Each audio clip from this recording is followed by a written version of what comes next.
I welcome you all to this new topic जिसका नाम है ऑक्सीजन डिसोसिएशन कर्व। देखने में तो बहुत कॉम्प्लेक्स लगता है। लेफ्ट शिफ्ट कब होता है, राइट शिफ्ट कब होता है, 11th में भी हमने पढ़ा था, तब तो समझ आया नहीं था। तो इसको अब हम समझेंगे अच्छे से, क्योंकि ये काफ़ी सारे कॉम्पिटिटिव एग्जाम्स में बार बार पूछा जाता है और ये बहुत ज़्यादा हाई यील्ड है। यूनिवर्सिटी एग्जाम्स में भी काफ़ी बार पूछ लेते हैं लेफ्ट शिफ्ट कब होता है, राइट शिफ्ट कब होता है। ठीक है, इसके क्या क्या रीजंस होते हैं, ये सारा हम कंसाइज करेंगे सिर्फ एक ही पेज में। तो शुरू करते हैं ना। तो नाम पढ़ते हैं सबसे पहले, ऑक्सीजन डिसोसिएशन कर्व। डिसोसिएट का क्या मतलब होता है, किसी चीज से भी अलग होना। ठीक है, तो यहाँ पे क्या है, ऑक्सीजन डिसोसिएट हो रहा है। किससे डिसोसिएट हो रहा है? हीमोग्लोबिन से डिसोसिएट हो रहा है। हीमोग्लोबिन से कैसे डिसोसिएट हो रहा है? हीमोग्लोबिन का मेन काम क्या होता है? हीमोग्लोबिन का मेन काम होता है, वो लंग्स के पास जाता है, ठीक है, ऑक्सीजन लेते हैं, ऑक्सीजन फिर वहाँ कहाँ पे सारा का सारा डिलीवर करता है, बॉडी के जितने भी सेल्स होते हैं और टिश्यूज होते हैं, वहाँ पे जाके ऑक्सीजन डिलीवर कर देता है। यानी कि हीमोग्लोबिन ने लंग्स से ऑक्सीजन उठाया और बॉडी और सेल्स के पास जाके सारा का सारा ऑक्सीजन डिलीवर कर दिया। तो इसी का मतलब होता है डिसोसिएट करना। तो डिसोसिएट, तो नाम तो हमें समझ आ गया, ऑक्सीजन डिसोसिएट हो रहा है। तो उसका एक कर्व बनता है, उसका कर्व नॉर्मली से बनता है सिग्मॉइड शेप कर्व। ठीक है, ये सारी कहानी समझने के लिए आपको सारे कंसेप्ट समझने पड़ेंगे।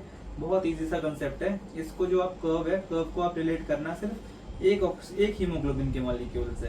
तो जो एक हीमोग्लोबिन का मॉलिक्यूल होता है ना, वो 4 ऑक्सीजन के मॉलिक्यूल कैरी कर सकता है। ठीक है, ये हमने ड्रॉ कर रखा है पहले से, 1 2 3 और 4। तो यानी कि अगर देखेंगे तो हर एक हीमोग्लोबिन कितना परसेंटेज कंट्रीब्यूट कर रहा है। अगर ये पूरा 100% है तो 100% सेचुरेटेड है ना हीमोग्लोबिन, चारों की चारों साइड्स फुल है, तो 100% ऑक्यूपेंसी है। तो यानी कि एक ऑक्सीजन देखा जाए तो 25% कंट्रीब्यूट कर रहा है। 25% ये कंट्रीब्यूट कर रहा है, 25% ये वाला कंट्रीब्यूट कर रहा है, 25% थर्ड और 25% फोर्थ वाला मॉलिक्यूल कंट्रीब्यूट कर रहा है। तो सारे के सारे कितना मिला के कर रहे हैं? 100% कर रहे हैं।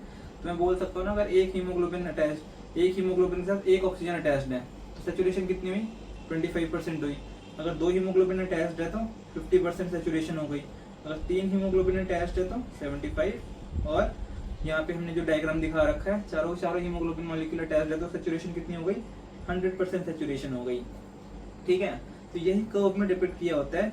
वाई एक्सिस पे हमारे पास है सेचुरेशन, हीमोग्लोबिन की कितनी सेचुरेशन है ऑक्सीजन के साथ, और एक्स एक्सिस पे हमारा पार्शियल प्रेशर। गैसेस का पार्शियल प्रेशर होता है, पता है ना, जितनी ज्यादा गैसेस होंगी, जैसे मान लेते हैं बहुत सारी गैसेस है यहाँ पे, है ना, तो बहुत सारी गैसेस क्या है, पार्शियल प्रेशर क्रिएट कर देती है अपना। तो सारी की सारी अपने रिस्पेक्टिव हीमोग्लोबिन से जाके बाइंड हो जाएंगी और अपना सेचुरेशन पूरा करती जाएंगी। जितना ज्यादा ऑक्सीजन उतनी ज्यादा बाइंडिंग, जितना कम ऑक्सीजन तो हीमोग्लोबिन को ऑक्सीजन छोड़ना पड़ेगा ना अपनी तरफ से, कि बॉडी में ऑक्सीजन मान लो कम है, तो यानी कि सेल्स को ज्यादा जरूरत है, टिश्यूज को ज्यादा जरूरत है। हीमोग्लोबिन के पास अगर हम स्टोर करके रखेंगे तो फिर फायदा क्या है? तो यही होता है ऑक्सीजन डिसोसिएशन। लेफ्ट साइड कब जाता है, राइट साइड कब जाता है, ये हम अच्छे से समझेंगे अब। ठीक है, तो नॉर्मल कर्व आपको समझ आ गया, सिग्मॉइड शेप्ड कर्व होता है ये। अब इसमें पूछा जाता है P50 क्या होता है। P50 वो वैल्यू है जब 2 ऑक्सीजन के मॉलिक्यूल बाइंड हो जाते हैं हीमोग्लोबिन के साथ, पता है ना। ये 25% कंट्रीब्यूट कर रहा है, ये भी 25% कंट्रीब्यूट कर रहा है, दोनों मिलकर कितना कंट्रीब्यूट कर रहे हैं? 50% कंट्रीब्यूट कर रहे हैं। तो कितने पार्शियल प्रेशर ऑफ ऑक्सीजन पे 50% सेचुरेशन हीमोग्लोबिन का हो जाता है, इसको हम सरल भाषा में बोलते हैं P50। तो नॉर्मल P50 की वैल्यू कितनी होती है कि अगर पार्शियल प्रेशर ऑफ O2 25 से 27 mm ऑफ Hg हो गया, तो इसका मतलब है कि हमारे पास एक हीमोग्लोबिन के साथ 2 ऑक्सीजन के मॉलिक्यूल बाइंड कर चुके हैं, यानी कि P50 अटेन हो गया है। ठीक है, अब हम आगे चलते हैं लेफ्ट शिफ्ट पे और राइट शिफ्ट पे, कि कर्व कब लेफ्ट शिफ्ट होगा, कर्व कब राइट शिफ्ट होगा। तो इसको समझने के लिए ना कंसेप्ट बहुत सिंपल सा है। अगर हीमोग्लोबिन हमारी बॉडी में, अगर ऑक्सीजन बहुत ज्यादा है ना, मान लेते हैं हमारी बॉडी में ऑक्सीजन बहुत ज्यादा है, तो शिफ्ट कहाँ पे होगा? लेफ्ट की तरफ शिफ्ट होगा। बस यही इसका निमोनिक है। और अगर राइट शिफ्ट कब होगा? जब हमारी बॉडी के पास ऑक्सीजन है ही नहीं है। ऑक्सीजन है ही नहीं है तो यानी कि हीमोग्लोबिन को क्या करना पड़ेगा? ऑक्सीजन जितने भी उसके पास पड़े थे सबको डिसोसिएट करना पड़ेगा, क्योंकि बॉडी में ऑक्सीजन है ही नहीं है। तो बॉडी में ऑक्सीजन 2, यानी कि जितने भी हीमोग्लोबिन के पास ऑक्सीजन है ना, सब कहेंगे जल्दी जल्दी जल्दी जल्दी डिसोसिएट करवाओ। तो शिफ्ट कहाँ पे हो जाएगा? राइट की तरफ शिफ्ट हो जाएगा। और जब चिल मोड होता है, बिल्कुल ही कोई दिक्कत नहीं है, आराम से बैठे हैं, बहुत सारा ऑक्सीजन आता जा रहा है, तो शिफ्ट कहाँ पे हो जाएगा? लेफ्ट की तरफ हो जाएगा। कि बहुत सारा ऑक्सीजन पहले से बॉडी में पड़ा है और मैं क्या, अगर एक्स्ट्रा ऑक्सीजन पड़ा होगा तो कहाँ पे बाइंड करा दूंगा? हीमोग्लोबिन के साथ बाइंड करा दूंगा। तो बस यही छोटा सा है। लेफ्ट शिफ्ट कब होगा? जब बहुत सारा ऑक्सीजन पड़ा है। राइट शिफ्ट कब होगा? जब ऑक्सीजन बहुत कम है और हमारी बॉडी को जरूरत है, यानी कि जितना भी हीमोग्लोबिन उनके पास ऑक्सीजन था वो सारा डिसोसिएट करा देगा और बॉडी की रिक्वायरमेंट उसी हिसाब से पूरी होगी। अब हम ना लेफ्ट शिफ्ट को समझने से पहले ना राइट शिफ्ट को समझते हैं। लेफ्ट शिफ्ट का आप खुद भी मतलब एक्स्ट्रापोलेट कर लोगे। सिंपल सा निमोनिक है, निमोनिक को भी भूल जाओ, कैडेट है। लेकिन हम क्या करेंगे, सबसे पहले समझेंगे, देखो ऑक्सीजन बहुत कम है, हीमोग्लोबिन के पास जितना भी, देखो हमारी बॉडी में ऑक्सीजन कम है, हमारी बॉडी में ऑक्सीजन कम है, इसका क्या मतलब है कि हमारी बॉडी को ऑक्सीजन की नीड है।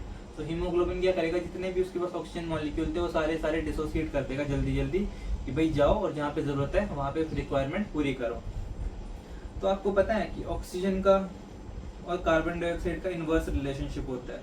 जितना ज़्यादा ऑक्सीजन होता है उतना ही कम CO2 होता है। और जितना, और ये अगर मैं इसका इनवर्स बोलूँ तो CO2 जितना ज़्यादा होगा उसका क्या मतलब है, O2 उतना ही कम होगा। तो सबसे पहला पॉइंट देखो क्या लिखा है, जब CO2 बढ़ जाता है हमारी बॉडी में, CO2 बढ़ जाता है उसकी हमारी बॉडी में, उसका क्या मतलब है कि ऑक्सीजन तो है ही नहीं हमारी बॉडी में। बताया ना अभी कि इनवर्स रिलेशनशिप होता है, एक चीज़ बढ़ेगी तो दूसरी चीज़ खुद ब खुद कम हो जाती है। तो अगर CO2 बढ़ता है तो उसका मतलब है ऑक्सीजन हमारे पास कम हो गया। ऑक्सीजन कम हो गया तो शिफ्ट कहाँ पे होगी, राइट की तरफ होगा। राइट की तरफ शिफ्ट होगा मतलब ऑक्सीजन कम है हमारी बॉडी में, जितना भी ऑक्सीजन हमारे हीमोग्लोबिन के पास सैचुरेट पड़ा होगा सब कुछ डिसोसिएट करा देगा जल्दी जल्दी। दूसरा पॉइंट, आपको पता है CO2 एक एसिडिक गैस है। एसिडिक गैस है यानी कि अगर CO2 ज़्यादा है तो एसिडिक एनवायरनमेंट भी ज़्यादा है। ठीक है, एसिडिक एनवायरनमेंट ज़्यादा है तो भी शिफ्ट कहाँ पे होगा, राइट की तरफ होगा। First point clear. Second point clear, बहुत ईजी। बच्चे इसमें बहुत कंफ्यूज होते हैं। 2,3-DPG, DPG क्या है, या BPG बोल दो, कुछ भी बोल दो, डाइफॉस्फोग्लिसरेट। तो होता क्या है, देखो मान लो कोई भी एक पर्सन है, आप मान लो आप माउंटेन पे जाते हो, माउंटेन पे ऑक्सीजन की, हीमोग्लोबिन की सेचुरेशन क्या है, ऑक्सीजन की सेचुरेशन बहुत कम हो जाती है, पार्शियल प्रेशर तो बहुत कम हो जाता है ना। तो हमारे आरबीसी क्या करते हैं, हमारे आरबीसी ना एक उनके पास शंट होता है, स्पेशल शंट, पहले भी आपने पढ़ा होगा, यही BPG शंटिंग बोलते हैं इसको। जब भी हमारी बॉडी के पास ऑक्सीजन की कमी होने लगती है ना, मान लेते हैं हाइपोक्सिया होने लगता है, तो क्या होता है कि हमारा जो आरबीसी है वो एक शंट शुरू कर देता है जिसका नाम होता है BPG शंट। अब BPG शंट क्या करता है, जितना ज्यादा BPG बढ़ता है ना हमारी बॉडी में, तो वो क्या करता है, हीमोग्लोबिन के पास जाता है, वो उसको यहाँ से लात मारता है, हीमोग्लोबिन को बोलता है कि तू जा और जितने भी तेरे पास ऑक्सीजन है ना तो सारे के सारे बॉडी को दे दे, क्योंकि हमें ज्यादा जरूरत है। तो BPG जब बढ़ता है जब हाइपोक्सिया हो रहा होता है, हाइपोक्सिया होता है BPG बढ़ता है, BPG बढ़ेगा ऑटोमेटिकली क्या है, वो जो हीमोग्लोबिन है ना, हीमोग्लोबिन का स्ट्रक्चर बिगाड़ देता है। स्ट्रक्चर बिगाड़ने की वजह से जितने भी ऑक्सीजन उसके पास होते हैं ना सारे डिसोसिएट होने लग जाते हैं और ऑक्सीजन की रिक्वायरमेंट हमारी बॉडी में पूरी हो जाती है। सिंपल सा कंसेप्ट था। फिर क्या है, देखो एक्सरसाइज, जब हम एक्सरसाइज करते हैं नॉर्मली क्या है, ऑक्सीजन की कमी होने लगती है हमारे पास क्योंकि लैक्टिक एसिड बनने लगता है। तो क्या है, एक्सरसाइज करते हैं और साथ साथ में क्या है, टेम्परेचर भी बढ़ता है हमारा। एक्सरसाइज करते हैं टेम्परेचर बढ़ता है ना, तो शिफ्ट कहाँ पे होता है, राइट की तरफ होता है। क्यों? क्योंकि ऑक्सीजन की नीड हमारी बॉडी में बढ़ जाएगी, ऑक्सीजन कम हो जाएगा।